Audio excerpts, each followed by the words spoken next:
Well, at least someone commented, right? Then, to not waste a lot of time here, this is how to draw better bodies. Well, according to me, I guess.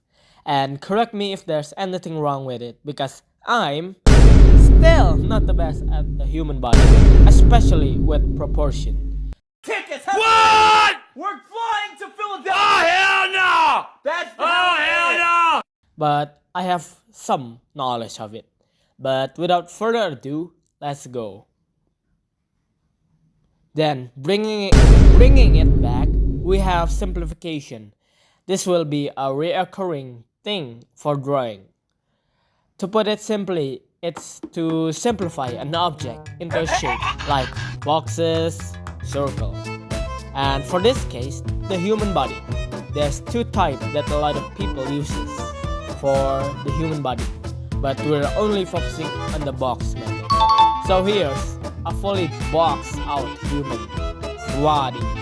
The rib cage being a box, the lower pelvis being a box, and the limbs are simplified to like lines, and with the joints being circle. And you might have noticed the center of the line.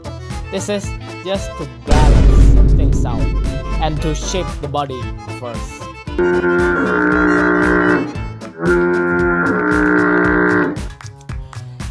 Then we're going to proportion. This is a shitty thing that exists, but very important to have on your drawing to look real and look proportionally right, at least, and to not look off, I guess.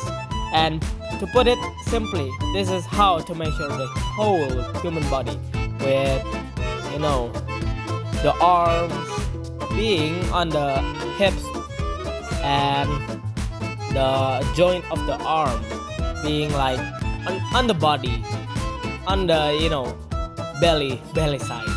But we don't really need to follow it because it's only really used for accuracy, and there's a lot of art style that defy this fucking shitty thing.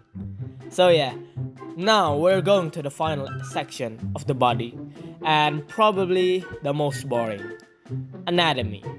I know you all feared this guy. Well, you don't really need to memorize all of the muscle group like the why did I insert this? But all you really need to know is the bicep, the tricep, the arm basically, and the leg, all of the muscle leg like this. I am too lazy to draw it myself, so here's this, and probably the collarbone and the belly. Those six-pack or slim tight shit. This is me, by the way. And that's all the basic that I really know about drawing the human body. And if any pros are out there and watching this, please, and I mean please, correct me. Because 2 years of drawing but suck. I still suck. So that's all basically. And if you like this content, follow, subscribe, and like. Soros out.